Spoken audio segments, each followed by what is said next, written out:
दोस्तों, आज की कहानी बहुत ही ज्ञानवर्धक होने वाली है। आपसे निवेदन है कि वीडियो को अंत तक जरूर देखें। एक बार की बात है, एक गांव में एक आदमी रहता था। वह आदमी अकेला ही अपनी छोटी सी झोपड़ी में रहता था। वो आदमी बहुत ही ज्यादा आलसी था। वो कोई काम नहीं करता था। वह एकदम निठल्ला और नाकारा था। बस वह हमेशा ऐसे मौके की खोज में रहता कि कहीं से खाना मिल जाए। तो एक दिन जब वो आदमी खाने की तलाश में भटक रहा था, तभी उसे एक आम का बगीचा दिखता है। वह कई दिनों से भूखा था, इसलिए वह खाने की तलाश में बगीचे के अंदर चला जाता है। वहां जाकर वह देखता है कि बगीचे में अलग अलग और बहुत सारे पेड़ थे। तो वह एक पेड़ पर चढ़ जाता है, वह जैसे ही फल तोड़ने वाला होता है। लेकिन तभी अचानक वहां पर उस बगीचे का मालिक आ जाता है और उस आदमी को पेड़ पर चढ़ा हुआ देख लेते हैं और वह गुस्सा हो जाते हैं और उस आदमी को चिल्लाते हुए नीचे आने के लिए कहता है। लेकिन यह आदमी बगीचे के मालिक को देखकर डर जाता है और नीचे आने से मना कर देता है। तभी उस बगीचे का मालिक अंदर जाकर एक बड़ा सा डंडा लेकर आता है। यह देखकर वह आदमी तुरंत पेड़ से नीचे उतरता है और मालिक के उस तक पहुंचने से पहले ही वह जल्दी पेड़ से नीचे उतर जाता है और जंगल की तरफ भागने लगता है और जंगल में जाकर छुप जाता है।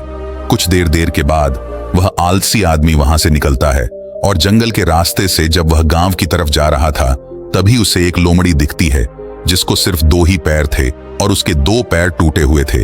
वह जंगल में रेंगती हुई चल रही थी। यह देखने के बाद वह सोचता है कि यह लोमड़ी अब तक इस घने जंगल में जिंदा कैसे है। यह लोमड़ी भाग नहीं सकती, चल नहीं सकती, तो कैसे ही अपने लिए खाने का इंतजाम करती होगी और कैसे यह लोमड़ी अपने आप को इस घने जंगल में दूसरे जानवरों से बचती होगी। यह बात वह आदमी सोच ही रहा था कि तभी अचानक झाड़ियों के पीछे से किसी के आने की आवाज आती हुई सुनाई दी। तभी वहां पर एक शेर आ जाता है जिसके मुंह में मांस का एक टुकड़ा था और वह शेर उस अपाहिज लोमड़ी की तरफ बढ़ रहा था। शेर को देखकर दूसरे सारे जानवर वहां से भाग जाते हैं और अब वहां पर सिर्फ लोमड़ी रह जाती है और वहां से आदमी अपनी जान बचाने के लिए एक पेड़ पर चढ़ जाता है और फिर जो होता है उसे देखकर वह आदमी हैरान हो जाता है। उसे लोमड़ी के सामने छोड़ देता है और शेर वहां से चला जाता है। यह नजारा देखने के बाद वह आदमी हैरान हो जाता है और ऊपर वाले की योजना देखकर वह मन ही मन खुश भी हो जाता है। और तभी वह सोचता है कि ईश्वर के पास सबके लिए कोई ना कोई योजना होती ही है और अगर ईश्वर के पास इस लोमड़ी के लिए योजना है तो जरूर मेरे लिए भी उसके पास कोई ना कोई योजना जरूर होगी। और वह आदमी वहां से थोड़ी दूर आगे चला जाता है। तभी वह आलसी आदमी रोड के साइड में एक बड़ा सा पेड़ देखकर उसके नीचे बैठ जाता है, यह सोचकर कि मेरे लिए भी कोई ना कोई खाना लेकर जरूर आएगा। वह आदमी 2 दिन तक उसी जगह पर बैठकर इंतजार करता है, लेकिन कोई भी उसके लिए खाना लेकर नहीं आता। आखिरकार जब उसे भूख बर्दाश्त नहीं होती है तो वह खुद ही खाने की तलाश में निकल पड़ता है। वह रास्ते से जा ही रहा था कि तभी उसे रास्ते में एक बुजुर्ग आदमी मिलता है। वह आलसी आदमी उनसे कहता है कि मुझे भूख लगी है, आपके पास कुछ खाने के लिए होगा, तुम मुझे दे दो। तभी वह बुजुर्ग आदमी उसे कुछ खाना और पानी दे देता है। खाना खाने के बाद वह आदमी उन बुजुर्ग आदमी से कहता है कि मैंने 2 दिन पहले जो देखा, आप उस पर विश्वास नहीं करेंगे। ईश्वर के पास मेरे लिए भी कोई ना कोई योजना जरूर होगी, लेकिन ईश्वर उस लोमड़ी पर अपनी दया दिखाई और मुझ पर नहीं।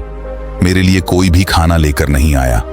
तभी उन बुजुर्ग आदमी ने मुस्कुराते हुए कहा, यह सच है कि ईश्वर के पास सभी के लिए कोई ना कोई योजना तो जरूर होती है और तुम्हारे लिए भी है, लेकिन तुमने उसे गलत तरीके से समझ लिया। वह तुम्हें लोमड़ी नहीं बल्कि वो तुम्हें उस शेर की तरह बनाना चाहता था। दोस्तों, इस कहानी से हमें यह सीख मिलती है कि अगर हमारे जीवन को ध्यान से देखें तो हमें यह पता चलेगा कि जिंदगी सबक से भरी पड़ी है और हर एक पल का एक दीप मतलब होता है। और सोचा कि वह लोमड़ी सिर्फ बैठी हुई है और वह सिर्फ इंतजार कर रही है कि कब उसके साथ अच्छी चीज होगी। लेकिन वह आदमी यह भूल गया था कि वह लोमड़ी मजबूर थी, लेकिन हम उस लोमड़ी तरह मजबूर और लाचार नहीं। ऊपर वाले ने क्षमता दी है अपना काम करने की। बिल्कुल उस शेर की तरह हमारे पास भी खुद की ताकत और क्षमता है हमारी हालत को बदलने की, लेकिन उसके लिए आपको प्रयास करने पड़ेंगे, तभी आप उस शेर की तरह बन पाएंगे।